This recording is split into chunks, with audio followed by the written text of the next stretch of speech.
অনিয়ন্ত্রিত ডায়াবেটিস ও রক্তে হিমোগ্লোবিন কম নিয়ে হাসপাতালে সিসিইউতে বেগম জিয়া। রিপোর্টের অপেক্ষায় মেডিকেল বোর্ড। বিদেশে নিয়ে চিকিৎসার দাবি মির্জা ফখরুলের। সরবরাহ বাড়ায় দেশে কমতে শুরু করেছে ভোগ্যপণ্যের দাম। ভোজ্য তেল লিটারে 2 টাকা ও চিনি কেজিতে কমেছে 5 টাকা পর্যন্ত। পরিবহন ভাড়া বাড়ার অজুহাতে ডালের দাম।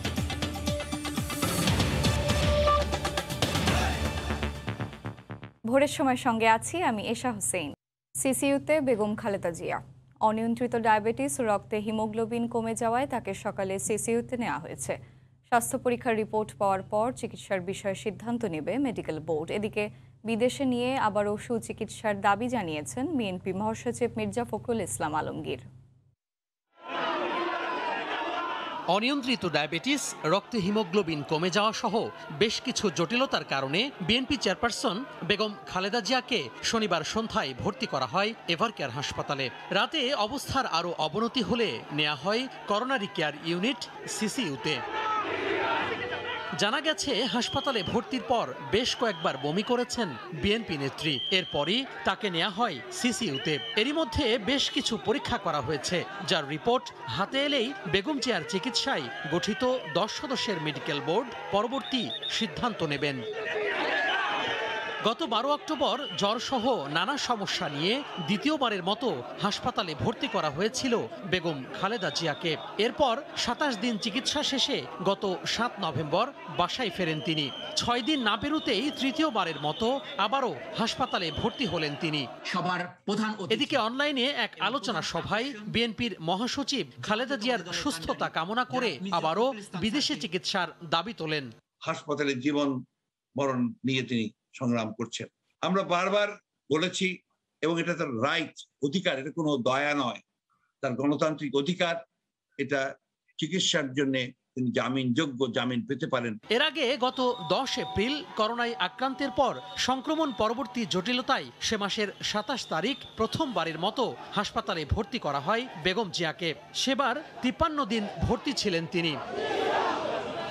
জিয়া অরফানেজ ও জিয়া চ্যারিটেবল ট্রাস্ট দুর্নীতির 2 মামলায় 2018 সালের 8 ফেব্রুয়ারি কারাদণ্ড হয় বিএনপি নেত্রীর। এরপর 2020 সালের 25 মার্চ শর্ত সাপেক্ষে 17 বছরের সাজা স্থগিত করে মুক্তি দেয়া হয় তাকে। এরপর 3 দফায় মুক্তির মেয়াদ বাড়ানো হয় সাবেক এই প্রধানমন্ত্রীর। তোহা খান তামিম, সময় সংবাদ, ঢাকা।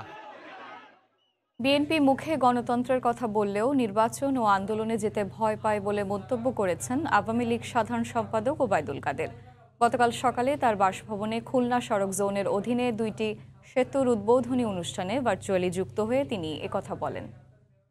যারা গণতন্ত্রের কথা বললেও নির্বাচনে ভয় পায়, আন্দোলনে ভয় পায়, তারাই তো দেউলিয়া। যে দল বিদেশিদের হস্তক্ষেপ চেয়ে বিবৃতি দেয়, কথায় কথায় বিদেশিদের দ্বারে ধর্ণা দিয়ে দেশের বিরুদ্ধে কথা বলে, তাদের দেউলিয়াত্ব চোখে আঙ্গুল দিয়ে দেখিয়ে দিতে হয় না। যে সরকার উন্নয়ন অর্জনে আজকে শুধু দেশে নয় সারা বিশ্ব প্রশংসিত, সে সরকারের অহেতুক সমালোচনা করছেন। করোনার বাধা কাটিয়ে শুরু হলো 2021 সালের এসএসসি ও সমমানের পরীক্ষা। দীর্ঘদিন পর পরীক্ষায় বসতে পেরে উচ্ছ্বসিত শিক্ষার্থীরা। কেন্দ্রে কেন্দ্রে স্বাস্থ্যবিধি মানাতে নানা পদক্ষেপ নেওয়া হলেও অভিভাবকদের মাঝে ছিল উদাসীনতা। এদিকে সুষ্ঠুভাবে পরীক্ষা হচ্ছে দাবি করে শিক্ষামন্ত্রী বলেন, প্রশ্ন ফাঁসের চেষ্টা হলে কিংবা গুজব ছড়ালে নেওয়া হবে কঠোর ব্যবস্থা। কোভিড-19-এর কারণে 2021 সালের এসএসসি পরীক্ষা নিয়েছিল নানা অনিশ্চয়তা। নির্ধারিত সময়ের 8 মাস পর রোববার শুরু হলো বহুল প্রতীক্ষিত এই পাবলিক পরীক্ষা। দীর্ঘদিন পর পরীক্ষায় অংশগ্রহণ করতে পেরে উচ্ছ্বসিত শিক্ষার্থীরা। তবে সময় ও মানবন্টন নিয়ে জানিয়েছেন মিশ্র প্রতিক্রিয়া। যদি 3 ঘন্টা সময় পেতাম সেক্ষেত্রে আমরা শেষ করতে পারতাম, কিন্তু এক্ষেত্রে যেহেতু 1.5 ঘন্টা, সুতরাং দেখা গেছে অনেকে শেষ করতে পারেনি। প্রশ্ন একটু কঠিন হয়েছে, বাট মোটামুটি ভালো ছিল। আসলে অনেক ভয় ছিল, এত দিন পর পরীক্ষা দিব, আর স্কুলেও তো ওরকম কোনো এক্সাম হয়নি। পরীক্ষার্থীরা স্বাস্থ্যবিধি মানলেও উদাসীন ছিলেন অভিভাবকরা। কেন্দ্রের সামনে ভিড় না করতে অভিভাবকদের বারবার অনুরোধ করা হলেও তাতে কর্ণপাত করেননি তারা। সময়টা কম তো আমরা টেনশনে চলে আসছি। আসলে টেনশনের কারণে তো এটা নির্দেশনা মানতে পারছি না। আবেগের ব্যাপার তো, বাচ্চারা আসছে, সব অভিভাবকরা আসছে, সবাই একটা আনন্দ পাচ্ছে। পরিদর্শনে এসে শিক্ষামন্ত্রী জানান সুষ্ঠুভাবে অনুষ্ঠিত হয়েছে পরীক্ষা। প্রশ্ন ফাঁসের আশঙ্কা উড়িয়ে দিয়ে বলেন গুজব ছড়ালে নেওয়া হবে কঠোর ব্যবস্থা। পরীক্ষার প্রশ্নপত্র ফাঁসের কোনো সুযোগ নেই। যারা গুজব ছড়াবে কিংবা প্রশ্নপত্র ফাঁসের কোনো রকমের অপচেষ্টা করবে তাদের বিরুদ্ধে কঠোর ব্যবস্থা নেওয়া হবে। বাইরে অভিভাবকেরা যেখানে দাঁড়াচ্ছেন সেখানে হয়তো স্বাস্থ্যবিধি সেভাবে তারা মানছেন না। আগামী 23 নভেম্বর শেষ হবে চলমান এসএসসি ও সমমানের পরীক্ষা। সব অনিশ্চয়তা কাটিয়ে অবশেষে শুরু হলো 2021 সালের এসএসসি ও সমমানের পরীক্ষা। জীবনের গুরুত্বপূর্ণ এই পাবলিক পরীক্ষায় অংশগ্রহণের মাধ্যমে শিক্ষার্থীরা উজ্জ্বল ভবিষ্যতের পথে আরও এক ধাপ এগিয়ে গেলেন, এমনটি বলছেন সংশ্লিষ্টরা। শাকির আহমেদ, সময় সংবাদ, ঢাকা। এবারও এসএসসি পরীক্ষার্থীদের টার্গেট করে সামাজিক মাধ্যমে ছড়াচ্ছে প্রশ্ন ফাঁসের গুজব। এমন দুটি চক্রের 3 জনকে আটক করেছে পুলিশ। প্রাথমিকভাবে তারা প্রশ্ন দেওয়ার নামে টাকা হাতিয়ে নেয়ার কথা স্বীকার করেছে। গতকাল দুপুরে রাজধানীর মিন্টো রোডে গোয়েন্দা পুলিশ ব্রিফিংয়ে এ তথ্য জানানো হয়। মোবাইলে গেম খেলতে গিয়ে সাইবারের অন্ধকার জগতে পা রাখে কলেজ পড়ুয়া আল রাফি টুটুল। সামাজিক মাধ্যমে গড়ে তোলে বিভিন্ন নামকাওয়াস্তে প্রশ্ন ফাঁসের গ্রুপ। চলমান মাধ্যমিক পরীক্ষায় শিক্ষার্থী ও অভিভাবকদের টার্গেট করে সামাজিক মাধ্যমে ফাঁদ পেতেছিল আরও কয়েকটি চক্র। প্রশ্ন ফাঁসের গুজব ছড়িয়ে সাধারণ শিক্ষার্থীদের কাছ থেকে অর্থ হাতিয়ে নিত চক্রটি। প্রশ্ন আউট হয় বা এরকম কিছু লেখা এসএসসি এইচএসসি, তো এগুলোর ওই নিয়ে পোস্ট দেখার পরে আমি নিজেও এরকম ভাবি যে আমিও একটা গ্রুপ খুলি মেসেঞ্জারে। তো এরপর পোস্ট দেওয়ার পরে মানুষ আমার মেসেজ দেয় যে প্রশ্নের জন্য। আমি ওনাদের টাকার কথা বলে, কোশ্চেন দেওয়ার কথা বলে ওনাদের থেকে টাকা নিয়ে ওনাদের ব্লক করে দিই। শনিবার গভীর রাতে অভিযান চালিয়ে ঢাকা, গাজীপুর ও নেত্রকোনা থেকে একাধিক চক্রের 3 সদস্যকে গ্রেফতার করেছে গোয়েন্দা পুলিশ। উদ্ধার করা হয় মোবাইল ফোন, নগদ টাকা। ব্রিফিংয়ে পুলিশ জানায় প্রায় 4 বছর ধরে লক্ষাধিক টাকা হাতিয়ে নিয়েছে চক্রটি। পাপাজি খেলায় পটু আল রাফি ওরফে টুটুল সাইবার সংক্রান্ত বিভিন্ন অপরাধে বেশ দক্ষ। তাদের কাছ থেকে সাহায্য নেওয়ার জন্য পরীক্ষার্থী এবং অভিভাবকদেরকে প্রাথমিকভাবে 500 টাকা থেকে 5000 টাকা সদস্য ফি আদায় করে নেয়। পরীক্ষার কেন্দ্রে প্রশ্ন বহনকালে দায়িত্বশীল যে কোনো ব্যক্তি তাদেরকে কৌশলে প্রশ্ন দিয়ে দিবে এবং সেই প্রশ্নের ছবি তুলে তাদেরকে পাঠানো হবে। চক্রের সাথে আরও কেউ জড়িত আছে কিনা এ ব্যাপারে তদন্ত চলছে বলে জানিয়েছে পুলিশ। গাজীপুরের পুবাইল, টঙ্গী। ধ্রুব ব্যানার্জি, সময় সংবাদ, ঢাকা। দেয়াল ভেঙে প্রথমে ব্যাংকের ভেতরে ঢোকে, এরপর ভল্ট ভাঙতে শুরু করতেই সেন্ট্রাল মনিটরিং সিস্টেমে বেজে ওঠে অ্যালার্ম। সেই অ্যালার্ম শুনে কর্মীরা ফোন করেন 999-এ। পুলিশ গিয়ে হাতে নাতে ধরে ফেলে হৃদয়কে। এরপর গ্রেফতার হয় আরও 2 জন। রাজধানীর বাড্ডার আইএফআইসি ব্যাংকের উপশাখায় শুক্রবার রাতে হয়েছে এই ডাকাতি চেষ্টা। গভীর রাত, রাজধানীর বাড্ডায় আইএফআইসি ব্যাংকের উপশাখার ভল্ট ভাঙার চেষ্টা করছে এক ব্যক্তি। সঙ্গে সঙ্গে সেন্ট্রাল মনিটরিং সিস্টেমে বেজে ওঠে অ্যালার্ম। ফোন করা হয় 999-এ। মুহূর্তে ছুটে যায় বাড্ডা থানা পুলিশ। আটক করা হয় হৃদয় নামের একজনকে।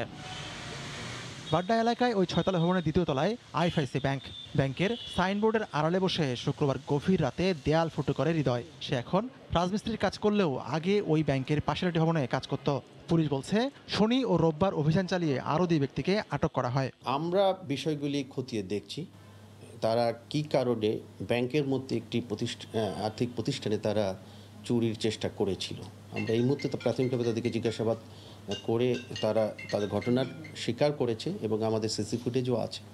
আমরা কেন এসেছি, কী কারণে এসেছে, তাদের অন্য কোনো সংশ্লিষ্টতা আছে কি না, আমরা এগুলো খতিয়ে দেখছি। ব্যাংক কর্তৃপক্ষ বলছে সেন্ট্রাল মনিটরিং সিস্টেম বহু আগেই লাগানো হলেও এমন ঘটনা এটাই প্রথম। এই মুহূর্তে 807টা পয়েন্টে 157টা শাখা এবং 650টা উপশাখায় সেন্ট্রালি কানেক্টেড এবং alarm system auto generated. Police বলছে ব্যাংকের মতো স্পর্শকাতর জায়গাগুলো এমন মনিটরিংয়ের আওতায় আনা উচিত। আজকের যেটি আমাদের মেসেজ থাকলো যে তাদের এই একটি ব্যাংকের মতো জায়গায়, বিশেষ করে আর্থিক প্রতিষ্ঠান বা এই ধরনের যে প্রাতিষ্ঠানিক যে বড় বড় প্রতিষ্ঠানিক যে আমাদের ইনস্টিটিউশনগুলো আছে, এগুলোতে যদি এই ধরনের সিকিউরিটি সিস্টেম ডেভেলপ করতে পারে তাহলে আমাদের টিমগুলো তাৎক্ষণিকভাবে উপস্থিত হয়ে অপরাধীকে অতি দ্রুততার সহিত আমরা গ্রেপ্তার করতে সক্ষম হই। এই ঘটনায় একটি মামলা করা হয়েছে। আতিকুর রহমান তমাল, সময় সংবাদ, ঢাকা। চট্টগ্রামের আমবাগানে কিশোর গ্যাংয়ের বিরোধের জেরে হানিফ নামে একজনকে খুনের ঘটনায় বাবা ও তার 3 ছেলেকে আটক করেছে র্যাব। টানা 4 দিন চট্টগ্রামের পাশাপাশি ঢাকা ও শরীয়তপুরে অভিযান চালিয়ে তাদের আটক করা হয়। এ ঘটনায় হানিফের ভাই অনিকও গুরুতর আহত হয়েছিলেন। সাগরটিপুর ক্যামেরায় বিস্তারিত জানাচ্ছেন কমল দে। র্যাবের অভিযোগ, রেলওয়ের ঠিকাদার আমির হোসেন নগরীর আমবাগান এবং টাইগার পাস এলাকায় আধিপত্য বিস্তারের জন্য একটি কিশোর গ্যাংয়ের নেতৃত্ব দিয়ে আসছিল। আবার এই গ্রুপে সক্রিয় ছিল তার 3 ছেলে সোহেল ওরফে ভান্ডারি, হাসান এবং সোহাগ।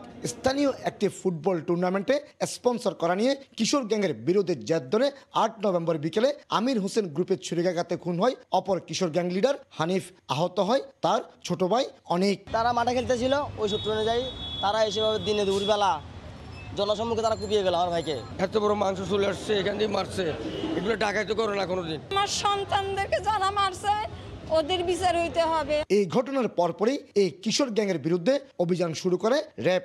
অবশ্য তার আগে হত্যাকাণ্ডের রহস্য উন্মোচন এবং হত্যাকারীদের শনাক্ত করে তারা। আমরা যে গ্রুপটা ধরেছি এটা বেসিক্যালি হচ্ছে লেড বাই আমির এবং তার 3 সন্তান।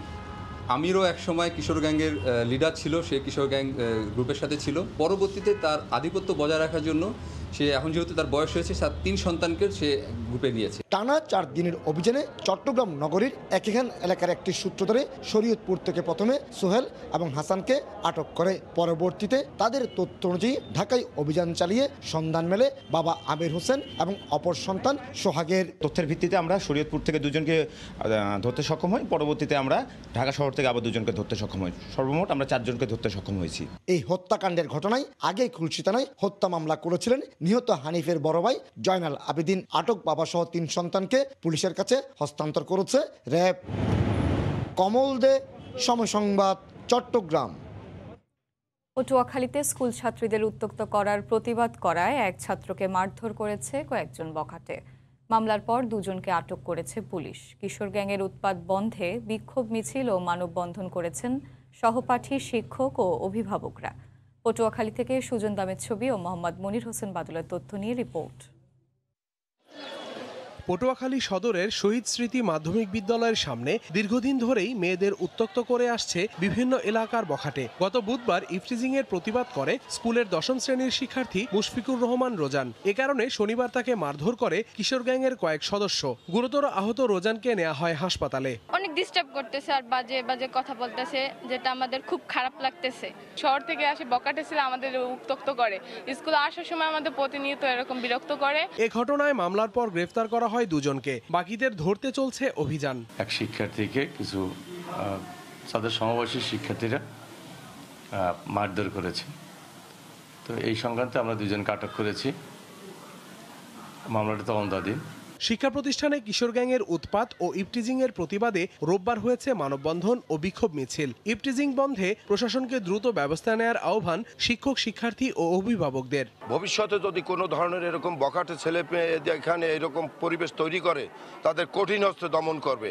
আমরা সরকার কাছে অনুরোধ জানাচ্ছি, এর যেন সুবিচার চাই। আমাদের রোজানের জন্য এটা সঠিক বিচার হয়। 1972 সালে প্রতিষ্ঠিত শহীদ স্মৃতি মাধ্যমিক বিদ্যালয়টিতে বর্তমানে 900 শিক্ষার্থী রয়েছে। সময় সংবাদ, পটুয়াখালী।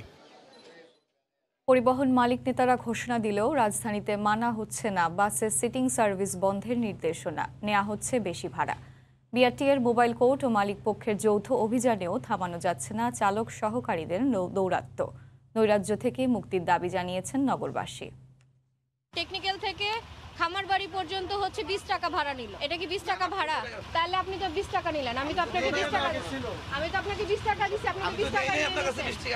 যাত্রী আর বাস কন্ট্রাক্টরের এমন তর্কের শেষে হার মানতে হয় যাত্রীদেরই। সিটিং সার্ভিস বলি তো নাই, আমরা 4 থেকে ভাড়া নিতেছি। লোকাল সার্ভিস যদি হয় তাহলে তো ভাড়া কমার কথা, 70 টাকা থেকে কমার কথা না। কমার্শালি করলে সেই হিসাবে ভাড়া নেবে।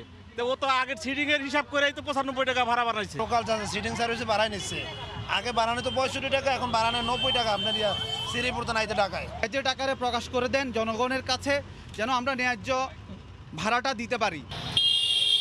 কথা ছিল রোববার থেকে চলবে না সিটিং সার্ভিস, থাকবে না ওয়ে বিল, অথচ সেই নির্দেশনা যেন মানছে না কেউই। সর্বনিম্ন ভাড়া 10 টাকা হলেও গেট লক সিটিং এর নামে দিতে হচ্ছে দ্বিগুণ।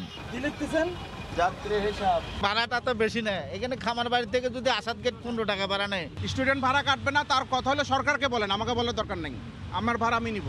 এদিকে কলাবাগান এলাকায় বিআরটি এর অভিযানে ছিলেন মালিক পক্ষ।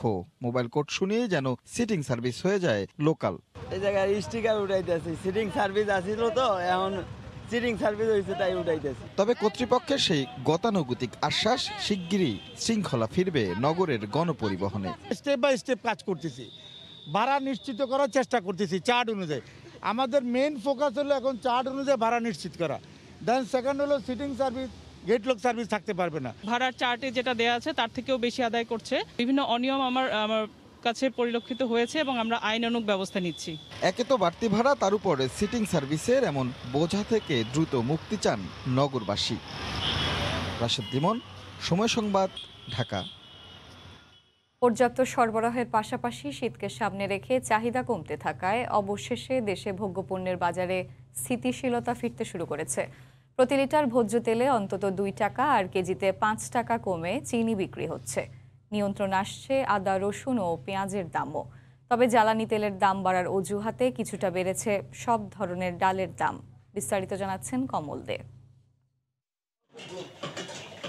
গত 1.5 বছরের বেশি সময় ধরে দেশে ভোজ্য তেলের বাজারে অস্থিরতা চলছে। এর মধ্যে মনপ্রতি সব ধরনের তেলের দাম বেড়েছে 1.5 থেকে 2000 টাকা। আন্তর্জাতিক বাজারে বুকিং রেট বাড়ার উদ্যোগতি অব্যাহত থাকলো শুধুমাত্র চাহিদা কমায় এ সপ্তাহে ভোজ্য তেলের দাম কমতে শুরু করেছে।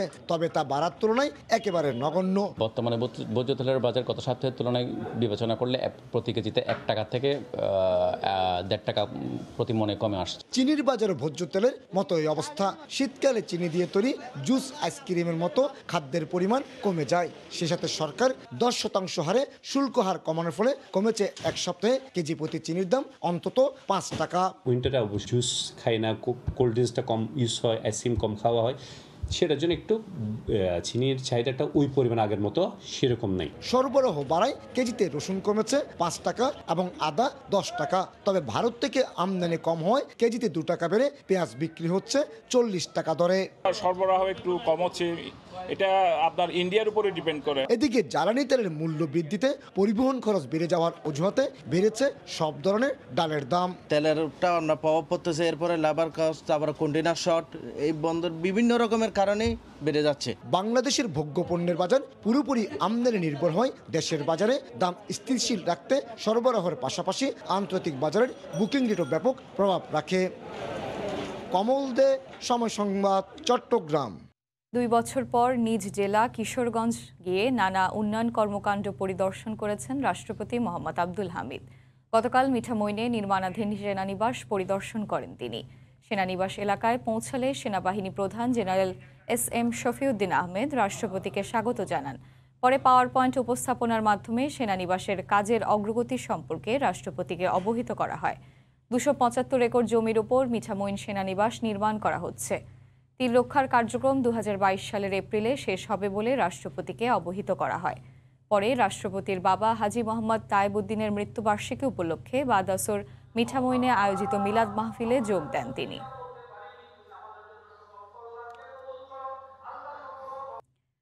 সীমান্তে হত্যা ভারতের জন্য লজ্জার বলে মন্তব্য করেছেন পররাষ্ট্রমন্ত্রী AK আব্দুল মোমেন। 2 দেশের সরকার প্রধানের মধ্যে মারাত্মক অস্ত্র ব্যবহার না করার সিদ্ধান্ত হলেও তা না মানা হচ্ছে বলে দুঃখজনক বলে উল্লেখ করেন মন্ত্রী। ঢাকায় হতে যাওয়া IORA বৈঠক নিয়ে এক সংবাদ সম্মেলনে কথা বলেন তিনি।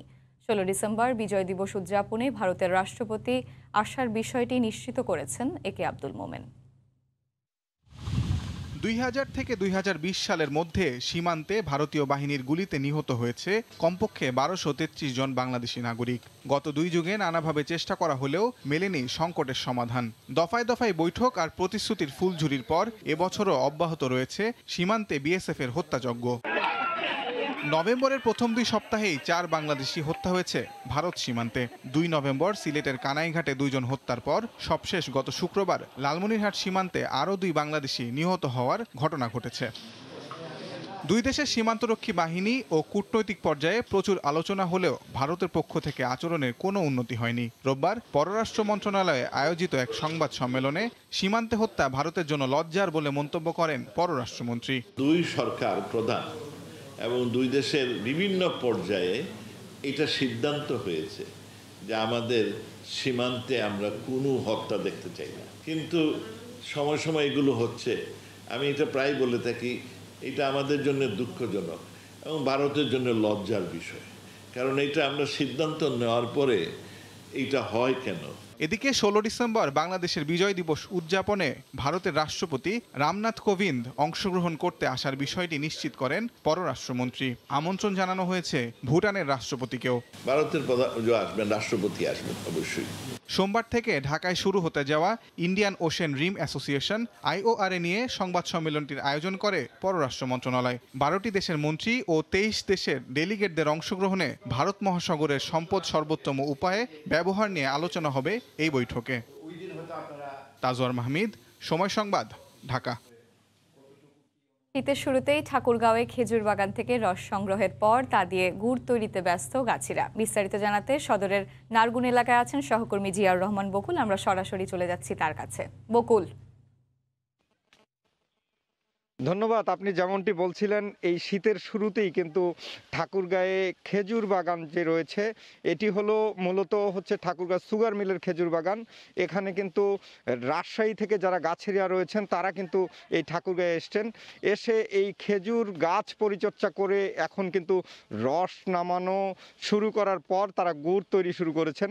আমরা যেটি লক্ষ্য করছি যে এখানে কিন্তু এখন বর্তমানে যে গাছিরা রয়েছেন এখানে যারা গাছ পরিচর্যা করে গুড় তৈরি করছেন তারা আমাদেরকে জানিয়েছেন যে এই বাগান থেকে প্রতিদিন এখন কিন্তু 4 থেকে 500 কেজি রস তারা কিন্তু প্রতিদিন নামাচ্ছেন। নামানোর পরেই কিন্তু তারা সেই রস থেকে জাল দিয়ে তারা কিন্তু এই গুড় উৎপাদন করছেন। তবে এখানকার যেই গুড় রয়েছে তা কিন্তু একদম খাঁটি বলে তারা দাবি করছেন এবং সেই কারণে এখানকার যে স্থানীয়রা আছে তারা কিন্তু প্রতিনিয়ত আসছেন যে সরাসরি কিভাবে গুড় নেওয়া যায় এবং গুড় যে তৈরি হচ্ছে তাও কিন্তু দেখার জন্য।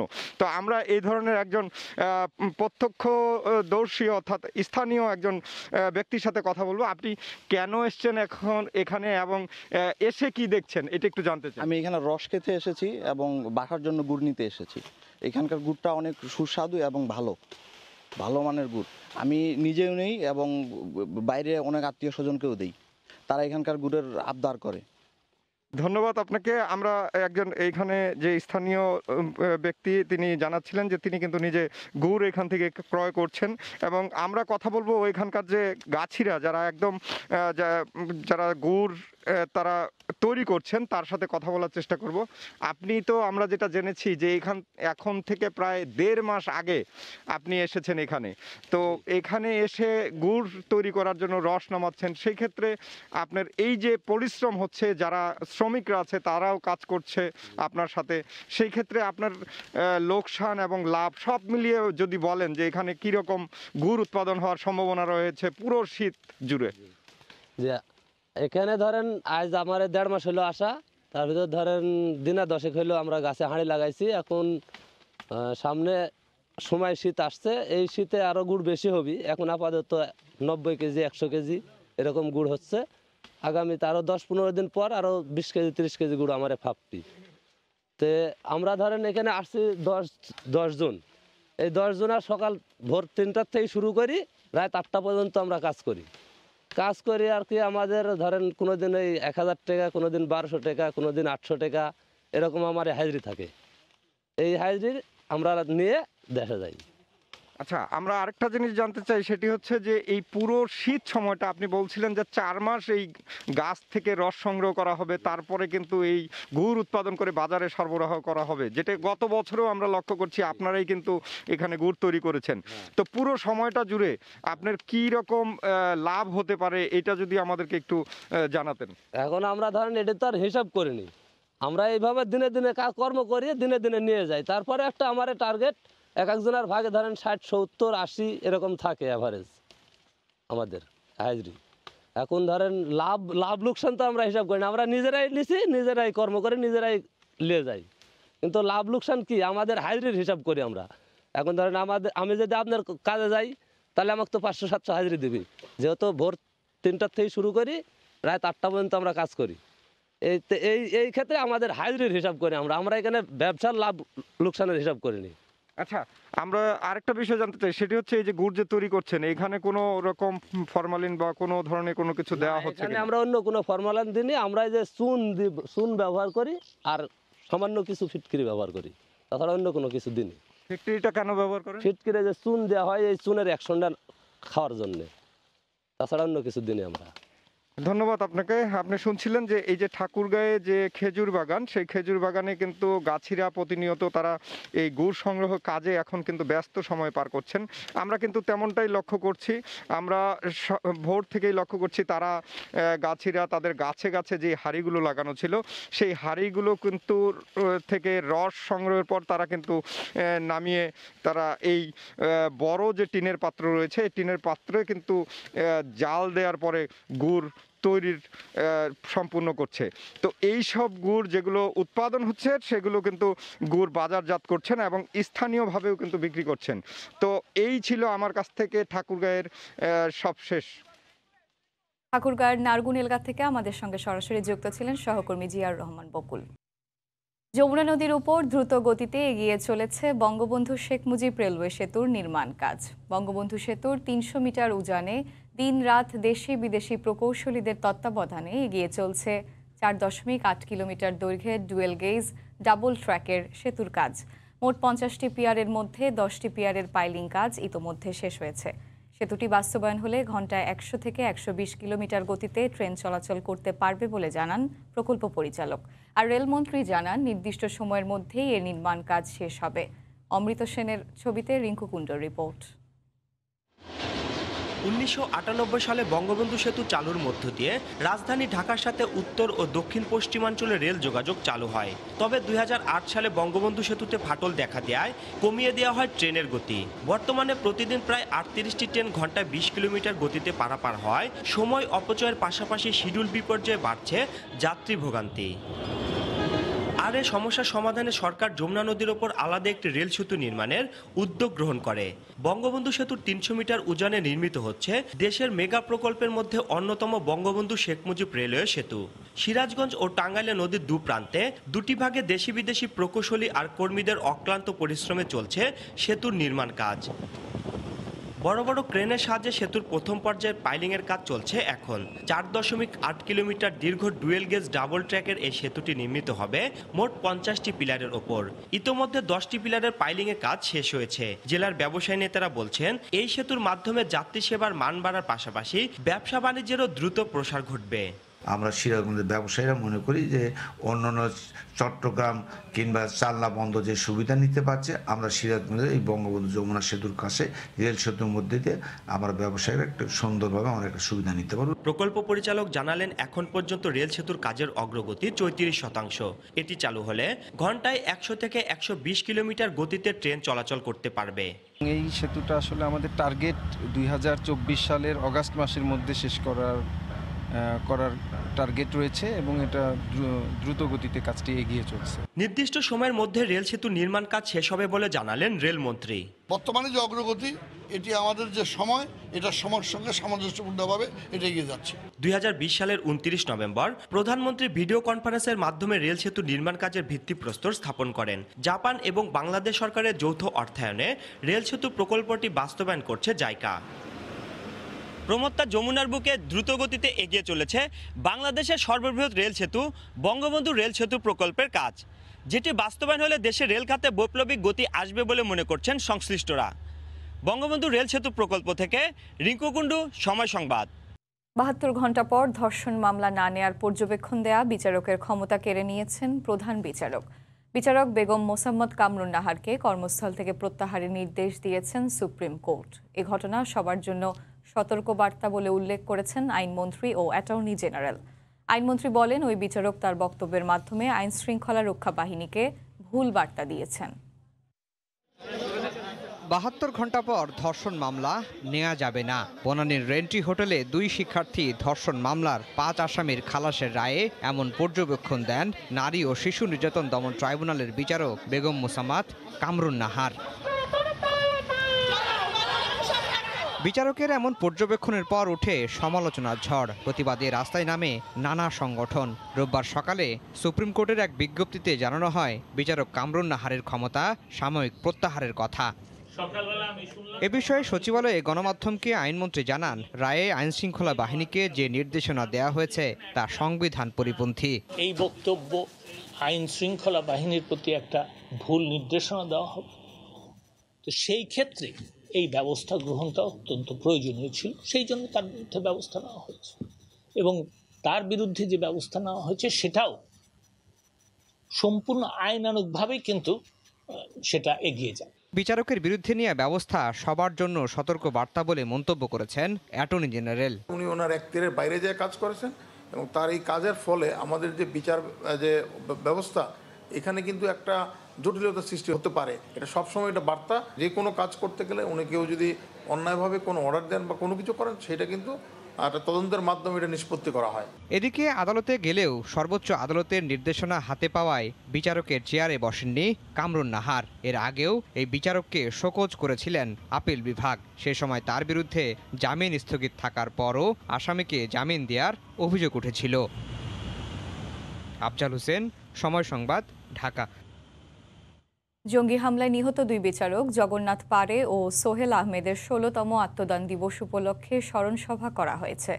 গতকাল সন্ধ্যায় মহানগর দায়রা জজ আদালত ভবনের জগন্নাথ সোহেল স্মৃতি মিলনায়তনে এ স্মরণসভার আয়োজন করা হয়। এতে আইন ও বিচার বিভাগের সচিব গোলাম সারওয়ার উপস্থিত ছিলেন। এ সময় তিনি বিচারকদের উদ্দেশ্যে জঙ্গিদের প্রতি জিরো টলারেন্স দেখানোর আহ্বান জানান এবং এই সম্পর্কিত বিচার দ্রুত সম্পাদনের তাগিদ দেন। অনুষ্ঠানে নিহত 2 বিচারকের পরিবারের বিপদে আপদে পাশে থাকার আশ্বাসও দেওয়া হয়। 2005 সালের 14 নভেম্বর ঝালকাঠিতে জেএমবির বোমা হামলায় নিহত হন বিচারক জগন্নাথ পারে ও সোহেল আহমেদ। এদিকে ঝালকাঠিতে নানা কর্মসূচির মধ্য দিয়ে পালন করা হলো 2 বিচারক হত্যার 16তম বার্ষিকী। গতকাল সকালে জেলার আদালত চত্বর থেকে একটি শোক র্যালি বের করা হয়। বিভিন্ন সড়ক ঘুরে শহরের পূর্ব চাঁদকাঠি এলাকার ঘটনাস্থলে নিহত বিচারক দ্বয়ের স্মৃতিস্তম্ভে গিয়ে শেষ হয়। সেখানে নিহতদের স্মরণে জেলা ও দায়রা জজ, জেলা প্রশাসন ও জেলা আইনজীবী সমিতির পক্ষ থেকে ফুল দিয়ে শ্রদ্ধা জানানো হয়। পরে আদালতে শহীদ সোহেল জগন্নাথ মিলনায়তনে স্মরণসভা, দোয়া ও মিলাদ অনুষ্ঠিত হয়। জঙ্গি সংগঠন জেএমবির আত্মঘাতী বোমা হামলায় 2005 সালের 14 নভেম্বর ঝালকাঠি আদালতের 2 বিচারক সোহেল আহমেদ ও জগন্নাথ পারে নিহত হন।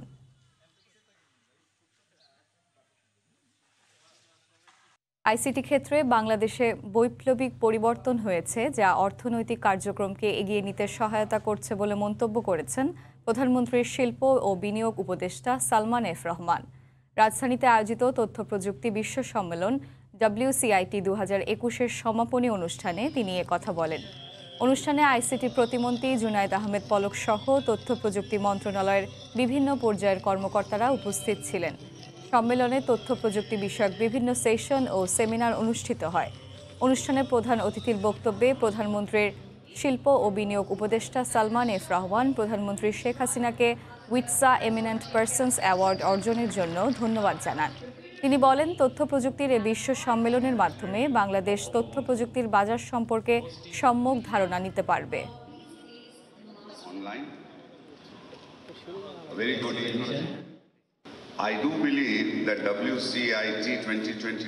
ডিজিটাল বাংলাদেশ বাস্তবায়নে সরকারের কার্যক্রমকে এগিয়ে নিতে আইসিটির ভূমিকা বাংলাদেশে এক বৈপ্লবিক পরিবর্তন এনে দিয়েছে।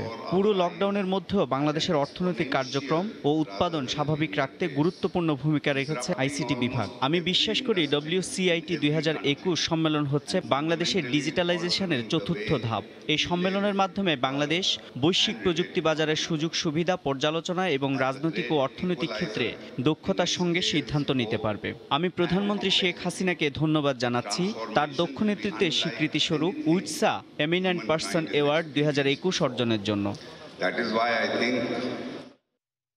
প্রাকৃতিক দুর্যোগ ও খাদ্য সংকট মোকাবিলায় দীর্ঘমেয়াদে খাদ্যশস্য মানসম্মতভাবে সংরক্ষণের জন্য সরকার সারা দেশে 5,35,000 মেট্রিক টন ধারণ ক্ষমতার 8টি সাইলো নির্মাণের কাজ হাতে নিয়েছে বলে জানিয়েছেন খাদ্যমন্ত্রী সাধন চন্দ্র রায়। গতকাল দুপুরে নারায়ণগঞ্জের বন্দর উপজেলার একরামপুর এলাকায় সিএসডি ক্যাম্পাসে রাইস সাইলো নির্মাণ কাজের ভিত্তিপ্রস্তর স্থাপন অনুষ্ঠানে তিনি একথা জানান। এ সময় বস্ত্র ও পাট মন্ত্রী গোলাম দস্তগীর গাজী, নারায়ণগঞ্জ 4 আসনের সংসদ সদস্য শামীম ওসমান ও নারায়ণগঞ্জের জেলা প্রশাসক মোস্তাইন বিল্লাহ উপস্থিত ছিলেন। ভিত্তিপ্রস্তর উদ্বোধন শেষে খাদ্যমন্ত্রী প্রকল্পটির নির্মাণ কাজের বিভিন্ন অংশ ঘুরে দেখেন।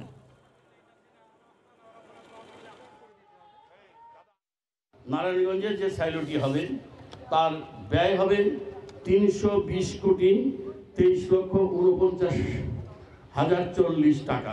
অনেক বড় প্রজেক্ট, মাননীয় প্রধানমন্ত্রীর উল্লেখযোগ্য প্রজেক্ট। এটা একটি নয়, 8টি। ময়মনসিংহে, একটা মধুপুরে, একটা আশুগঞ্জেটা 1,05,000 মেট্রিক টনের। চাল, ডাল, তেল, নুন মানুষ এখন খেয়ে পড়ে ভালো আছে। যদি খেয়ে পড়ে ভালো না থাকতো তাহলে অনেকের কথায় মানুষ আন্দোলনে ঝাঁপিয়ে পড়তো, অবশ্যই পড়তো। মানুষের পেটে যখন ক্ষুধা লাগে রাজপথে তখনই মানুষ নামে। সাতক্ষীরার খোলপেটুয়া নদীর উপর মানিকখালী সেতু ভার্চুয়ালি উদ্বোধন করেছেন সড়ক পরিবহন ও সেতু মন্ত্রী ওবায়দুল কাদের। গতকাল সকালে তিনি নবনির্মিত সেতুটি উদ্বোধন করেন। আশাশুনি উপজেলাবাসীর দাবির প্রেক্ষিতে 2014 সালে প্রধানমন্ত্রী শেখ হাসিনা সাতক্ষীরা সফরে এসে খোলপেটুয়া নদীর উপর মানিকখালী সেতু নির্মাণের ঘোষণা দেন। 17 সালের 25শে মে ব্রিজের নির্মাণ কাজ শুরু হয়। 2 বছরে সেতুর নির্মাণ কাজ শেষ হয়।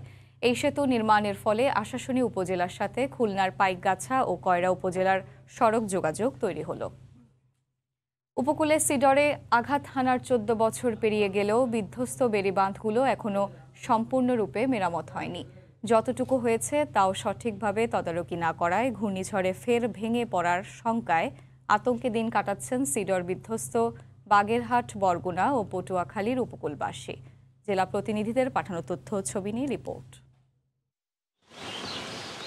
2007 সালের প্রলয়ঙ্করী ঘূর্ণিঝড় সিডর নিমেষেই লণ্ডভণ্ড করে দেয় উপকূল, তছনছ করে দেয় উপকূলবাসীর জীবন, কেড়ে নেয় বাগেরহাট, বরগুনা, পটুয়াখালী সহ বিভিন্ন জেলার 2000-এরও বেশি প্রাণ। বিধ্বস্ত হয় হাজার হাজার কিলোমিটার বেড়িবাঁধ ও রাস্তাঘাট। চেনা জনপথ মুহূর্তেই পরিণত হয় অচেনা এক ধ্বংসস্তূপে। এত বেশি প্রাণহানি আর ক্ষয়ক্ষতির কারণ একমাত্র দুর্বল বেড়িবাঁধ। এরপর থেকে ক্ষতিগ্রস্ত মানুষগুলোর সবচেয়ে বড় প্রত্যাশা উঁচু ও টেকসই বেড়িবাঁধের। অথচ 14টি বছর কেটে গেলেও এখনও অধরা সেই স্বপ্ন।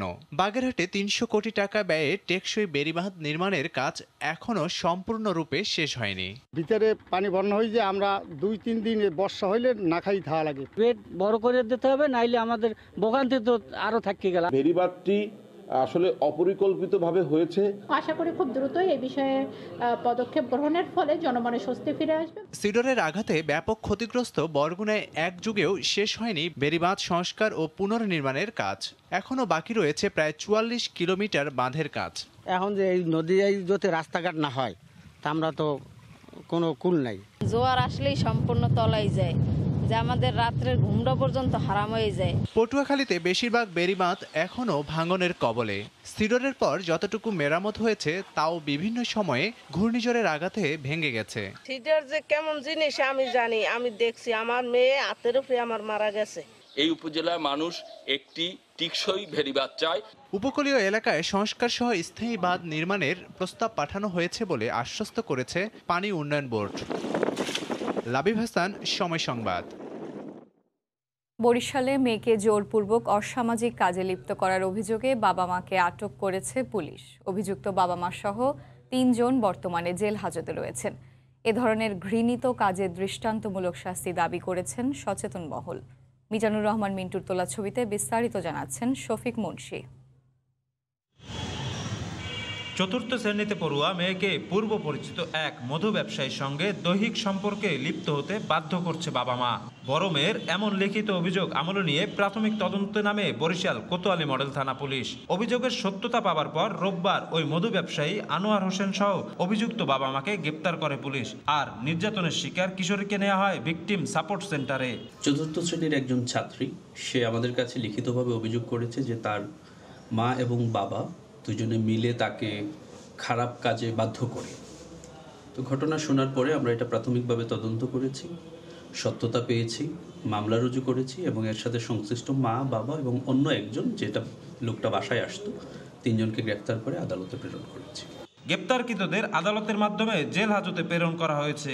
আর এমন ঘৃণিত কাজের দৃষ্টান্তমূলক বিচার দাবি করেছে সচেতন মহল।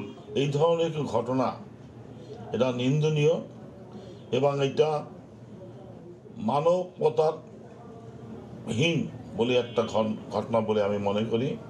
এই ঘটনার তদন্তপূর্বক দৃষ্টান্ত শাস্তি হওয়া উচিত বলে আমি মনে করি। 14 বছর বয়সী নির্যাতিতা কিশোরীটি বরিশাল নগরীর 15 নম্বর ওয়ার্ডে বাবা মায়ের সঙ্গেই থাকত। গত জুন থেকে অক্টোবর পর্যন্ত তাকে 125 বার শারীরিক নির্যাতনের শিকার হতে হয়েছে, এমনটাই উল্লেখ করা হয় মামলার নথিতে। শফিক মুন্সি, সময় সংবাদ, বরিশাল। ব্রাহ্মণবাড়িয়ায় পুলিশ কনস্টেবল নিয়োগ পরীক্ষায় প্রার্থীদের সাথে স্মার্ট কার্ড না থাকায় অন্তত 5 শতাধিক প্রার্থীকে প্রাথমিক পর্যায়ে বাদ দেওয়ার অভিযোগ উঠেছে। রোববার সকালে জেলা পুলিশ লাইন্সে বাছাই কার্যক্রমের সময় এই ঘটনা ঘটে। এতে বাদ পড়া প্রার্থীরা ক্ষোভ প্রকাশ করেন। তাদের অভিযোগ, পরীক্ষার শুরুতে বাছাই পর্বে প্রার্থীদের সাথে স্মার্ট কার্ড না থাকার অজুহাতে অন্তত 5 শতাধিক প্রার্থীকে প্রাথমিকভাবে বাদ দেওয়া হয়। তবে নিয়োগ পর্বে স্মার্ট কার্ডের বিষয়টি উল্লেখ ছিল না বলে জানান বাদ পড়া পুলিশ কনস্টেবল প্রার্থী ও তাদের স্বজনেরা। তবে অভিযোগ অস্বীকার করেছে পুলিশ।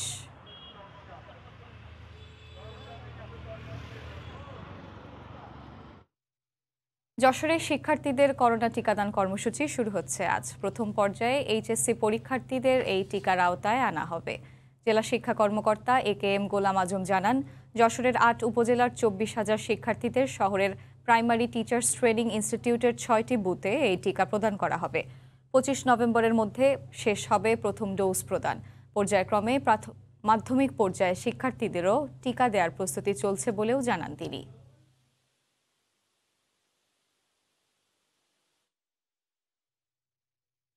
হবিগঞ্জে নানা কর্মসূচিতে পালন করা হচ্ছে মুক্তিযুদ্ধের সহ সর্বাধিনায়ক অবসরপ্রাপ্ত MA রব্বিল উত্তমের 43তম মৃত্যুবার্ষিকী। গতকাল সকালে শহরের উমেদনগর এলাকার মরহুমের সমাধিতে ফুল দিয়ে শ্রদ্ধা জানানো হয়।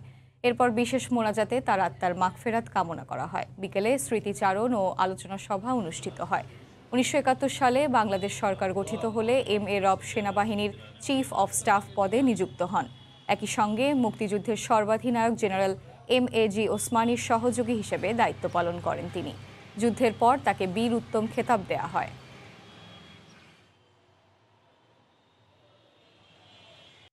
বুয়েট শিক্ষার্থী আবরার ফাহাদ হত্যা মামলার রায় ঘোষণার জন্য আগামী 28 নভেম্বর দিন ধার্য করেছেন ট্রাইব্যুনাল। ঢাকার দ্রুত বিচার ট্রাইব্যুনাল 1-এর বিচারক আবু জাফর মোহাম্মদ কামরুজ্জামান রাষ্ট্র ও আসামি পক্ষে যুক্তি উপস্থাপন শেষে রায় ঘোষণার জন্য এদিন ধার্য করেন। এই মামলার 25 আসামির মধ্যে 24 জনের পক্ষে যুক্তিতর্ক উপস্থাপন শেষ হয়েছে। কারাগারে থাকা 22 আসামিকে আজ আদালতে হাজির করা হয়। এই ঘটনায় গত 24 অক্টোবর রাষ্ট্রপক্ষ যুক্তিতর্ক উপস্থাপন শেষে 25 জনের সর্বোচ্চ শাস্তি মৃত্যুদণ্ড দাবি করেন। ফেসবুক পোস্ট দেওয়ার জেরে আবরার ফাহাদকে 2019 সালের 6 অক্টোবর রাতে ডেকে নেন বুয়েট শাখা ছাত্রলীগের কয়েকজন নেতাকর্মী। ওই রাতেই শেরেবাংলা হলের দোতলায় সিঁড়ির করিডোর থেকে তার মরদেহ উদ্ধার করা হয়।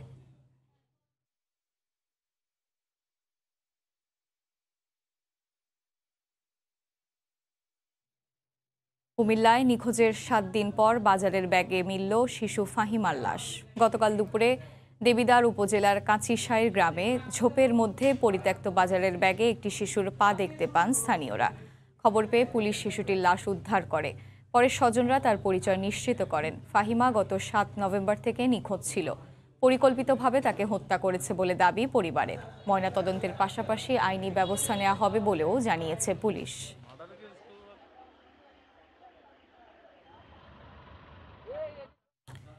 মোবাইল ব্যাংকিং সার্ভিসকে কেন্দ্র করে সরব হয়ে উঠেছে অনলাইনে জুয়া খেলার আসর। মেহেরপুর সহ বিভিন্ন জেলায় অভিযান চালিয়ে চক্রের 9 জনকে গ্রেফতার করেছে পুলিশ।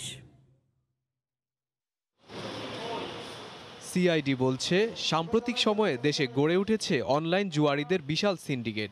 বিভিন্ন দেশের ফুটবল, ক্রিকেট সহ খেলার আসর ও খেলোয়াড়দের নিয়ে বসে এসব জুয়া। এ জুয়ার কারণে মোবাইল ব্যাংকিংয়ে প্রতিদিন লেনদেন হচ্ছে কোটি টাকা। প্রতিদিন 3 থেকে 5 কোটি টাকার লেনদেন হয় এই অনলাইন জুয়া খেলায়। চক্রটি দীর্ঘ 9 মাস ধরে এই কার্যক্রম চালিয়ে আসছিল। চক্রের অন্যতম হোতা নবাব, সে নিজে বাসা থেকে পরিচালনা করত জুয়ার আসর। তার স্ত্রী আসামি মনিরা আক্তার মিলি টাকা সংগ্রহ, ব্যাংকে টাকা জমা সহ বাইরের সকল কাজ করত। সংস্থাটি বলছে এই সাইটটি মূলত রাশিয়া থেকে পরিচালিত হয়।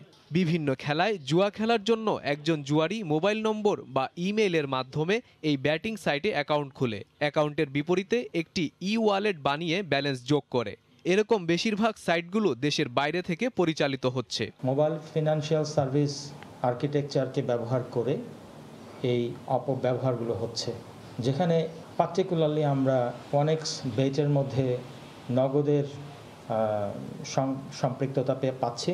জুয়ার সাথে জড়িত এসআরগণ এই জুয়ার এজেন্টদের সাথে সরাসরি অবৈধ লেনদেনে জড়িত এবং এর বিনিময়ে তারা জুয়ার এজেন্টদের কাছ থেকে প্রতিদিন লেনদেনে কমিশন পেত। সেলস রিপ্রেজেন্টেটিভ এবং ডিপো ম্যানেজার যারা আছেন প্রত্যেকেই এইটির সাথে কোনো না কোনোভাবে লিঙ্কড থাকেন। তাদের স্বীকারোক্তি মতোই এই জিনিসগুলো আমরা জানতে পাচ্ছি। 1xbetbd.com ব্যাটিং সাইটের সকল কার্যক্রম ম্যানেজমেন্ট আইও নামক ওয়েবসাইট, টেলিগ্রাম ও রেডি নামক অ্যাপসের মাধ্যমে করা হতো। হাসিবুল হাসান, সময় সংবাদ, ঢাকা।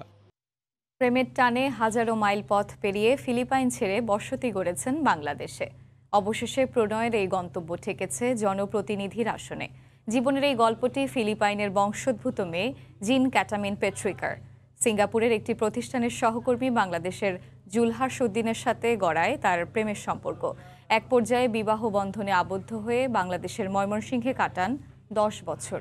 গ্রামবাসীর ভালোবাসায় সম্প্রতি ইউনিয়ন পরিষদ নির্বাচনে ফুলবাড়িয়া উপজেলার রাধাকানাই ইউনিয়নের সংরক্ষিত মহিলা ওয়ার্ডের সংসদ সদস্য নির্বাচিত হয়েছেন। এলাকাবাসীর উন্নয়নে নিজেকে বিলিয়ে দিতে চান এই সাহসী নারী। হোসেন আলী তোলা ছবিতে সাদিকুর রহমানের রিপোর্ট। বাংলাদেশি জুলহাসের প্রেমের টানে ফিলিপাইনের বংশোদ্ভূত এই নারী 2011 সালে বাংলাদেশে আসেন। দেশটি থেকে বিশ্ববিদ্যালয়ের গ্র্যাজুয়েট ডিগ্রি নেয়া এই নারী এখন ইউনিয়ন পরিষদের সদস্য। ফিলিপাইনের বিলাসী জীবন থেকে গ্রাম বাংলার মাটি মানুষ তার কাছে বেশি প্রিয়, তাই জনপ্রতিনিধি নির্বাচিত হওয়ার পর থেকে ছুটে চলেছেন মানুষের কাছে। নিজের নাম পাল্টে রেখেছেন জেসমিন আক্তার জুলহাস, শিখেছেন বাংলা ভাষাও। মানুষের ভালোবাসায় বিজয়ী হয়েছেন বেশি ভোট পেয়েই। ভোট দিয়ে পাস করাইছি এবং হ্যাঁ এই জনগণের কাজ করবে। বিদেশ থেকে আসার পর যে এতটুক মানুষের সাথে সম্পর্ক গড়াইব এটা আমার কল্পনার বাইরে। জুলহাসের প্রত্যাশা তার বিদেশি স্ত্রী এলাকার উন্নয়নের মাধ্যমে মানুষের ভালোবাসার প্রতিদান দিবেন। আমার এলাকার জনগণ বলল ওনাকে নির্বাচন করার জন্য, তারপর এইভাবেই আস্তে আস্তে নির্বাচনে আসা। সে আমাদের বাঙালির মতোই, আশা করি সে ভালো করতে পারবে, সে ভালো করবে। গ্রামীণ জনগোষ্ঠীর জীবনমান উন্নয়নে নিজের বাকিটা জীবন কাটিয়ে দিতে চান ফিলিপাইনের একটি বিশ্ববিদ্যালয়ে পড়াশোনা করা এই জনপ্রতিনিধি জেসমিন। বুথ করছি আমি ফার্স্ট করছে, পরে আবরি একটা রিকোয়েস্ট করতেছে সবাই আমার দোয়া করেন। গৃহিণী হিসাবে সব ধরনের বাংলা খাবার রান্নায় পারদর্শী সদ্য নির্বাচিত এই জনপ্রতিনিধি। এই ফিলিপাইনের বংশোদ্ভূত নারী, তিনি একজন গৃহিণী নন, তিনি একজন জনপ্রতিনিধি। তিনি চান তার দায়িত্ব ঠিকভাবে পালন করতে, বিশেষ করে নারী শিক্ষা এবং এই গ্রামের রাস্তাঘাট উন্নয়নে তিনি বেশি মনোযোগ দিতে চান। সাদিকুর রহমান, সময় সংবাদ, ময়মনসিংহ। গ্লাসগো জলবায়ু চুক্তির বাস্তবায়ন হলে জলবায়ু পরিবর্তনের চিত্র পাল্টে যাবে বলে মন্তব্য করেছেন ব্রিটিশ প্রধানমন্ত্রী বরিস জনসন। একই সঙ্গে কয়লার ব্যবহার বন্ধের পরিবর্তে বিশ্ব নেতারা এটি সীমিত করার অঙ্গীকার করলেও একে সম্মেলনের চমৎকার অর্জন হিসেবে অভিহিত করেন তিনি। অন্যদিকে কয়লা ব্যবহার বন্ধে ভারত ও চীনের আপত্তির বিষয়ে তাদের কাছে ব্যাখ্যা চাওয়া হবে বলে জানিয়েছেন সম্মেলনের প্রেসিডেন্ট আলোক শর্মা। টানা 2 সপ্তাহের আলোচনার পর অবশেষে শনিবার পর্দা নামে COP26-এর। এরই মধ্যে সম্মেলনের শেষ দিনে সই হওয়া গ্লাসগো চুক্তি নিয়ে নানা মহলে চলছে আলোচনা সমালোচনা। চলছে সম্মেলনের সফলতা ব্যর্থতা নিয়ে চুলচেরা বিশ্লেষণ। এবার এই তালিকায় যুক্ত হলেন ব্রিটিশ প্রধানমন্ত্রী বরিস জনসন। রোববার এক সংবাদ সম্মেলনে COP26 নিয়ে ইতিবাচক মন্তব্য করেন তিনি। বলেন, গ্লাসগো চুক্তির বাস্তবায়ন হলে বদলে যাবে গোটা পৃথিবীর চিত্র। কয়লা ব্যবহার বন্ধের পরিবর্তে বিশ্ব নেতারা এটি সীমিত করার অঙ্গীকার করলেও একে সম্মেলনের গুরুত্বপূর্ণ অর্জন হিসেবেও দেখছেন তিনি। জলবায়ু সম্মেলনের শেষ দিনে আমরা একটি গুরুত্বপূর্ণ চুক্তিতে পৌঁছাতে পেরেছি। জলবায়ু পরিবর্তনের কারণে ক্ষতিগ্রস্ত দেশগুলোকে সহায়তার বিষয়ে একমত হয়েছে প্রায় 200টি দেশ। এবারে সম্মেলনে অনেক অপ্রাপ্তি থাকলেও এটিকে মন্দের ভালো হিসেবে দেখছি আমি। চুক্তিগুলোর বাস্তবায়ন হলে গোটা পৃথিবীর চিত্রই বদলে যাবে। এদিকে কয়লা ব্যবহার বন্ধে ভারত ও চীনের আপত্তির বিষয়ে দেশ দুটির কাছে ব্যাখ্যা চাওয়া হবে বলে জানিয়েছে সম্মেলনের প্রেসিডেন্ট আলোক শর্মা। সম্মেলনে খসড়া চুক্তি নিয়ে সবচেয়ে বড় ধাক্কা ছিল ভারত ও চীনের কয়লা ব্যবহার বন্ধে প্রতিশ্রুতি না দেওয়া। তবে আশার বিষয়, বিশ্ব নেতারা কয়লা সহ জীবাশ্ম জ্বালানির ব্যবহার কমিয়ে আনার বিষয়ে সম্মত হওয়ায় বায়ুমণ্ডলে তাপমাত্রা বৃদ্ধির হার 1.5 ডিগ্রি সেলসিয়াসে আটকে রাখার বিষয়ে আশাবাদী আমরা। এদিকে এবারের জলবায়ু সম্মেলন বিশ্ব নেতাদের আপোষের মধ্য দিয়ে শেষ হয়েছে বলে মন্তব্য করেছেন ফ্রান্সের পরিবেশ মন্ত্রী বারবারা পম্পিলি। বায়ুমণ্ডলে কার্বন নিঃসরণের হার শূন্যের কোঠায় নামিয়ে আনার লক্ষ্য অর্জনে বিশ্ব নেতারা পুরোপুরি ব্যর্থ হয়েছে বলেও দাবি করেন তিনি। জিনিয়া শেখ, সময় সংবাদ। ফাটল, ব্লক ধসসহ নানা সমস্যায় বেহাল মুন্সিগঞ্জ শহর রক্ষা বাঁধ। শুষ্ক মৌসুমে সংস্কার করা না হলে বর্ষায় বড় ঝুঁকিতে পড়ার আশঙ্কায় স্থানীয়রা। বিস্তারিত জানাতে শহরের লঞ্চঘাট এলাকায় আছেন রিপোর্টার নাসিরউদ্দিন উজ্জ্বল। সরাসরি চলে যাচ্ছি তার কাছে। উজ্জ্বল,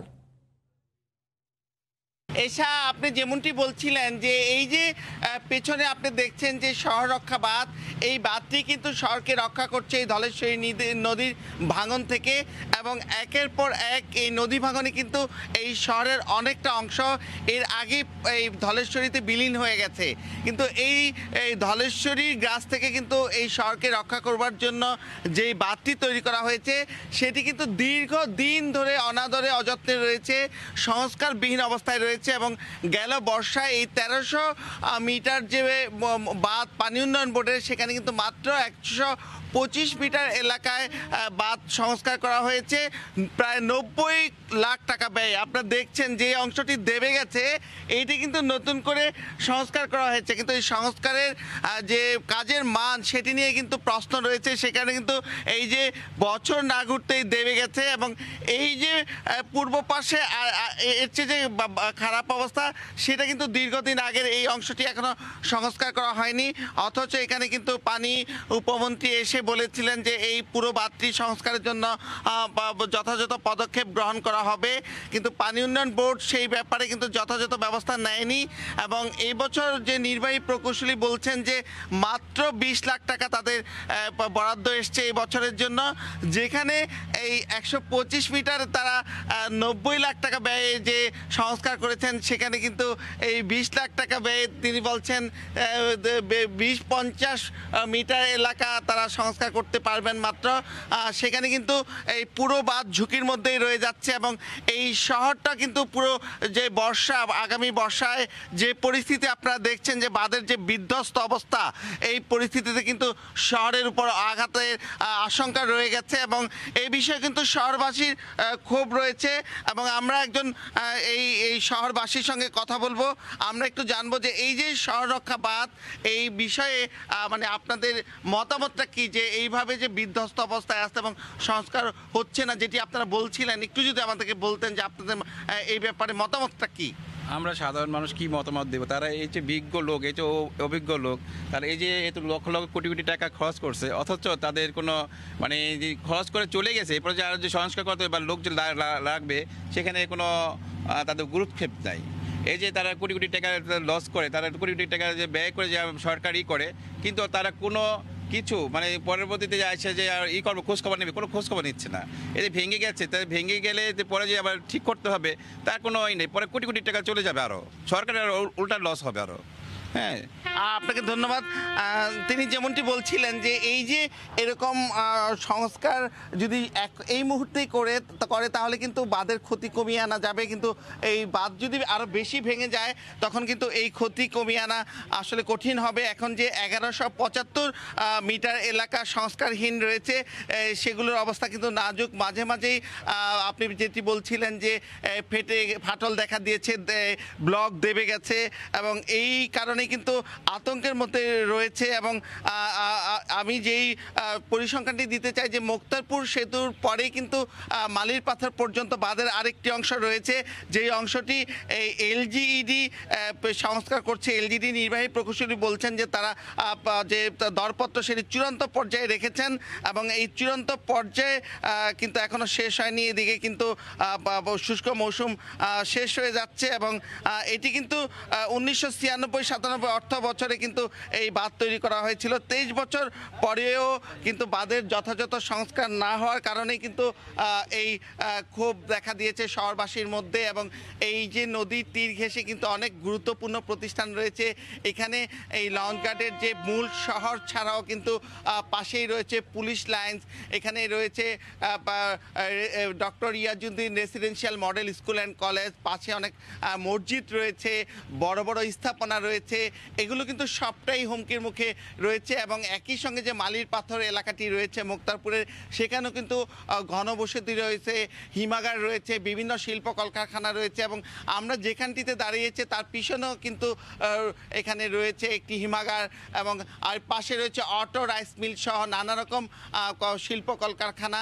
কিন্তু এই শহর রক্ষা বাঁধ নিয়ে যে পানি উন্নয়ন বোর্ডের যে অনেকটা অবহেলা, সেটি কিন্তু শহরবাসী বারবার এর প্রতিবাদ জানাচ্ছেন এবং এই ব্যাপারে যথাযথ পদক্ষেপ দাবি জানিয়েছেন। তো এই ছিল মুন্সিগঞ্জের শহর রক্ষা বাঁধের সবশেষ এশা। মুন্সিগঞ্জের লঞ্চঘাট এলাকা থেকে আমাদের সঙ্গে সরাসরি যুক্ত ছিলেন সহকর্মী নাসির উদ্দিন উজ্জ্বল। করোনা টিকার পূর্ণ ডোজ না নেওয়া ব্যক্তিদের জন্য লকডাউন ঘোষণা করেছে অস্ট্রিয়া। স্থানীয় সময় রোববার দেশটির প্রেসিডেন্ট ভ্যান ডার বেলেন এক বিবৃতিতে এই ঘোষণা দেন। শুধু টিকা না নেওয়া ব্যক্তিদের জন্য দেশব্যাপী লকডাউন প্রায় অনিবার্য হয়ে পড়ায় এমন সিদ্ধান্ত নেওয়া হয়েছে বলেও জানানো হয়। সোমবার থেকে এই সিদ্ধান্ত কার্যকর হবে। এরই মধ্যে দেশটিতে টিকা না নেওয়া ব্যক্তিরা নানা নিষেধাজ্ঞার আওতায় রয়েছেন। রেস্তোরাঁ, সিনেমা হল সহ বিভিন্ন স্থানে প্রবেশে নিষেধাজ্ঞা রয়েছে তাদের। তবে সোমবার থেকে আরোপিত বিধিনিষেধ অনুযায়ী ঘরের বাইরে যেতে পারবেন না তারা। এর আগে বৃহস্পতিবার দেশ জুড়ে টিকার পূর্ণ ডোজ না নেওয়া ব্যক্তিদের লকডাউন দেওয়া হতে পারে বলে জানিয়েছিলেন অস্ট্রিয়ার চ্যান্সেলর আলেকজান্ডার শ্যানেলবার্গ।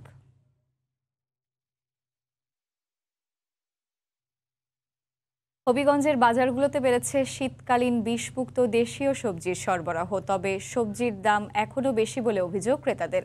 বিস্তারিত জানাতে এই মুহূর্তে শহরের পাইকারি সবজির বাজার কোর্ট স্টেশন এলাকায় আছেন সহকর্মী রাশেদ আহমেদ খান। সরাসরি চলে যাচ্ছি তার কাছে। রাশেদ। ধন্যবাদ এশা। আমি এখন আছি হবিগঞ্জের সবচেয়ে বড় পাইকারি সবজির বাজার চাষি বাজারে। আমরা জানি যে শীতের সবজি এখন বিভিন্ন বাজারে আসতে শুরু করেছে এবং দেশের অন্য স্থানের মতো হবিগঞ্জেও শীতের সবজি সমারোহ বৃদ্ধি পেয়েছে। সবজির দাম অনেকটা বেশি থাকলেও যতই সবজির সরবরাহ বাড়ছে ততই দাম দিন দিন কমছে। তো আমরা এখানে সবজি বাজারের ব্যবসায়ীদের সাথে কথা বলছিলাম, তারা যেটুকু জানিয়েছেন যে দীর্ঘদিন এই সবজির দাম অনেকটা বেশি ছিল, কিন্তু শীতের আগমনের সাথে সাথে সবজির সরবরাহ বাড়ছে এবং সবজির দামও কমছে।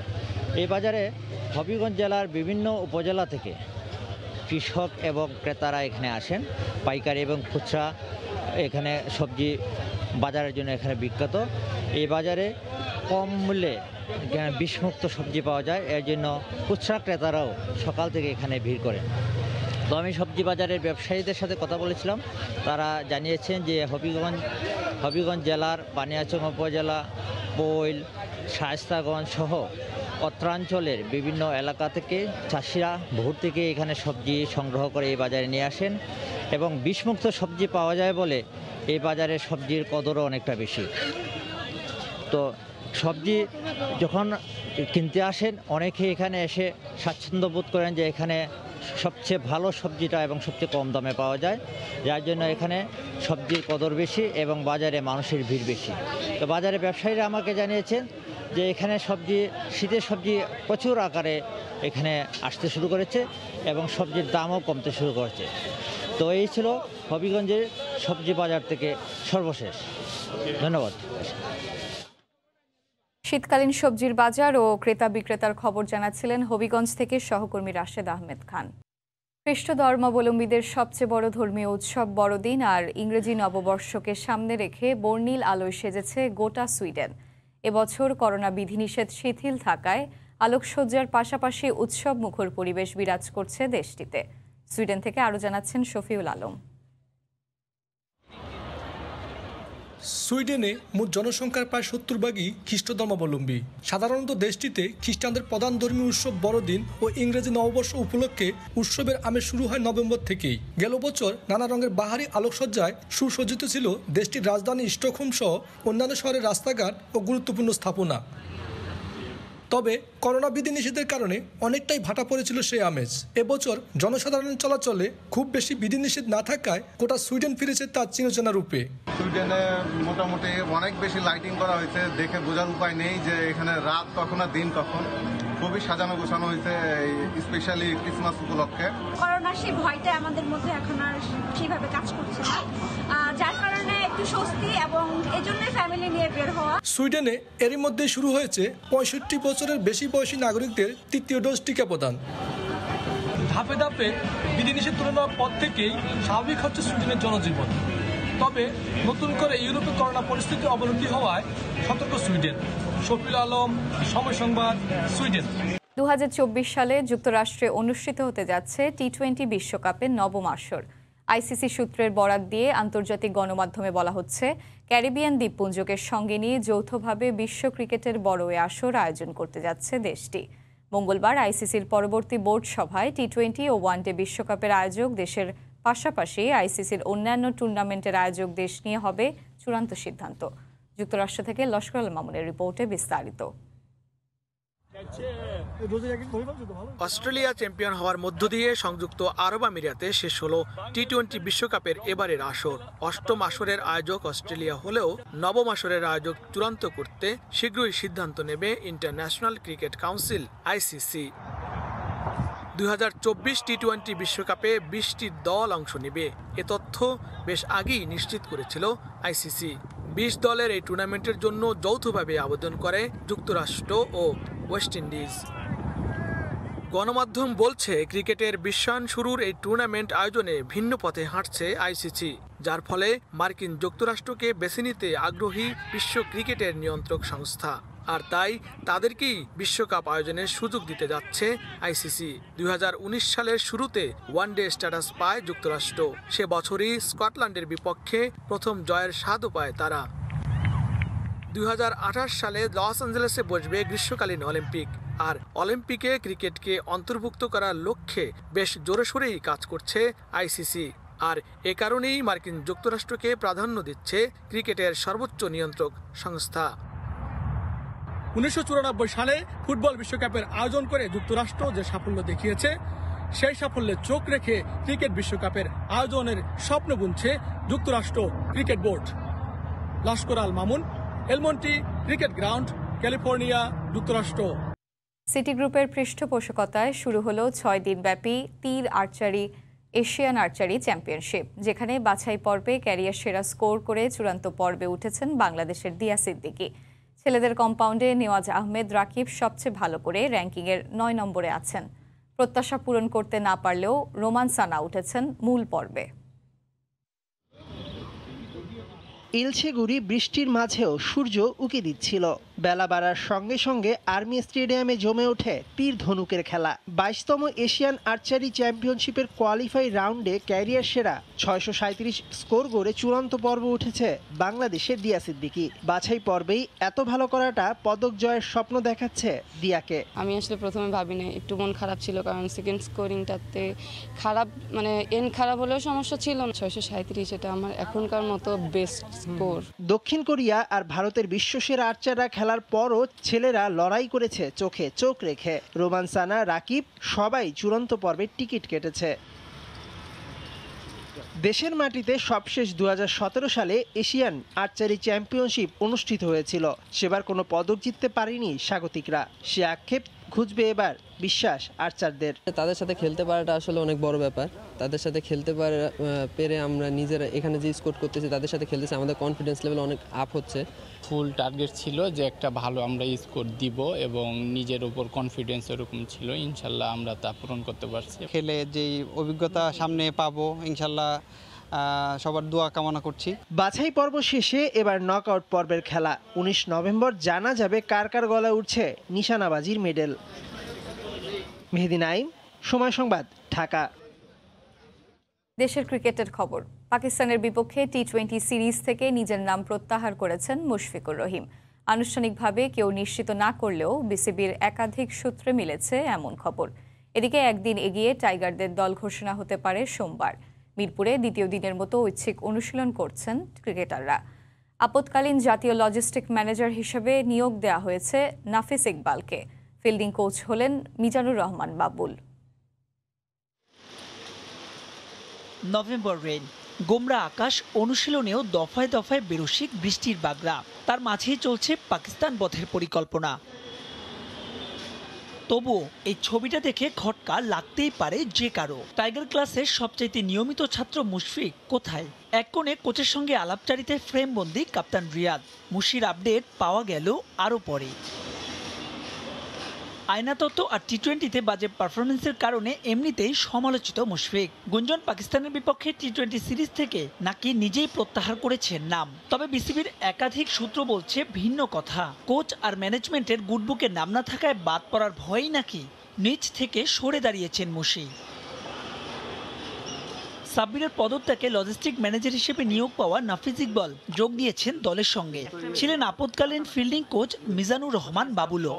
যেটা চলে গেছে আমাদের এখন এক নতুন পাকিস্তান আসছে, এখানে আমরা নতুনভাবে শুরু করতে চাই। আর এখানে আমার কাজটা হলো অ্যাজ এ ফিল্ডিং কোচ আমি কাজ করব। যতটুকু ছেলেদেরকে আমি চিনি ওদের ম্যাক্সিমামই তো এজ লেভেলের বেসিক জ্ঞানটা দেওয়ারই চেষ্টা করছি যে কেন ক্যাচগুলো মিস হয় আর কি করা উচিত। বড় মঞ্চে ক্যাচ মিসের মাসুল বরাবরই দিয়েছে বাংলাদেশ। নয়া দায়িত্বে শিষ্যদের তাই দিচ্ছেন ভিন্ন টোটকা। চাপ অবশ্যই থাকে, তো চাপটা যে যারা কম নিতে পারে অত তার পারফরমেন্স বা স্কিল তারা শো করতে পারে। ওইগুলা সময় ধরে ধরে আসলে কাজ করতে হবে। ওই কাজ করার সময় আপাতত এখন নেই।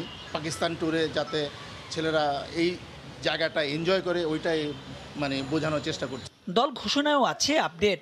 মিরপুরে টাইগারদের প্রস্তুতি ম্যাচের আগে ঘোষণা হতে পারে স্কোয়াড। সেদিনই ক্রিকেটাররা উঠতে পারেন টিম হোটেলে।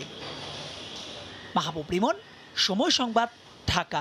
শ্রীলঙ্কায় 4 জাতি ফুটবল টুর্নামেন্টে মঙ্গলবার শ্রীলঙ্কার মুখোমুখি হবে বাংলাদেশ। মালদ্বীপ বধের আত্মবিশ্বাস কাজে লাগাতে চায় লেমসের দল। ম্যাচ জয়ের পর জিম সেশনের পর হোটেলে সাঁতার কেটে অনুশীলন সেরেছেন জামাল ভুঁইয়ারা। শ্রীলঙ্কার স্বাগতিক হওয়ায় কিছুটা চাপ থাকলেও তা কাটিয়ে ওঠার ব্যাপারে আত্মবিশ্বাসী ফুটবলাররা। দেড় যুগ পর মালদ্বীপের বিপক্ষে ফুটবলে জয়ের দেখা মিলেছে বাংলাদেশ দলের। জাতীয় দলের হয়ে প্রথমবারের মতো গোল পেয়েছেন জামাল ভুঁইয়া, গোল পেয়েছেন তপু বর্মনও। মালদ্বীপে সাফ চ্যাম্পিয়নশিপের দুঃখ শ্রীলঙ্কায় ঘোচানোর লক্ষ্য বাংলাদেশ দলের। সাফ চ্যাম্পিয়নশিপে ফাইনাল খেলার লক্ষ্য নিয়ে গিয়ে তা পূরণ করতে পারেনি দল। লঙ্কায় prime minister Mahinda Rajapaksa football টুর্নামেন্টে সে আক্ষেপ মেটাতে চায় মারিও লেমোসের দল। প্রথম ম্যাচে র্যাঙ্কিংয়ের 199তম স্থানে থাকা সেশেলসের সঙ্গে ড্রয়ের পর মালদ্বীপকে হারিয়ে পয়েন্ট টেবিলে সবার ওপরে বাংলাদেশ। ম্যাচের পর তাই বেশ ফুরফুরে আছেন ফুটবলাররা। জিম সেশনের পর সাঁতার কেটে সময়টা পার করেছেন জামাল তপুরা। লক্ষ্য এখন মঙ্গলবার শ্রীলঙ্কার বিপক্ষে ম্যাচ। এই ম্যাচে জয় অথবা ড্র পেলেই ফাইনালের টিকিট পাবে বাংলাদেশ। আত্মবিশ্বাস আছে রহমত মিয়াদের। তাদের নিয়ে আশাবাদী ম্যানেজার সত্যজিৎ দাস রূপুও। আমি চেষ্টা করছি আমার বেস্টটা দেওয়ার, অ্যান্ড আলটিমেটলি আমরা রেজাল্টটা পেয়েছি। সো এটাতেই আমরা খুশি। নেক্সট যে গেমগুলো আছে সেটার দিকে ফোকাস দিচ্ছি। আমরা শুধু এটাই চাই যে শ্রীলঙ্কার সাথে আমাদের পরবর্তী খেলা, সেই খেলাটা জয়লাভ করতে পারলে আমরা ফাইনাল খেলতে পারবো এবং সেই লক্ষ্য নিয়ে আমরা মাঠে নামবো যাতে আমরা ফাইনাল খেলতে পারি এবং শ্রীলঙ্কাকে হারাতে পারি। মঙ্গলবার স্বাগতিক শ্রীলঙ্কার বিপক্ষে শেষ ম্যাচে লড়বে বাংলাদেশ দল। পারভিন আক্তার, সময় সংবাদ। এই পর্যায়ে শীর্ষ সংবাদগুলো জানিয়ে দিচ্ছি আরেকবার। অনিয়ন্ত্রিত ডায়াবেটিস ও রক্তে হিমোগ্লোবিন কম নিয়ে হাসপাতালের সিসিইউতে বেগম জিয়া। রিপোর্টের অপেক্ষায় মেডিকেল বোর্ড। বিদেশে নিয়ে চিকিৎসার দাবি মির্জা ফখরুলের। সরবরাহ বাড়ায় দেশে কমতে শুরু করেছে ভোগ্যপণ্যের দাম। ভোজ্য তেল লিটারে 2 টাকা ও চিনি কেজিতে কমেছে 5 টাকা পর্যন্ত। পরিবহন ভাড়ার অজুহাতে বেড়েছে ডালের দাম। এই ছিল ভোরের সময়, সঙ্গে থাকুন সময়।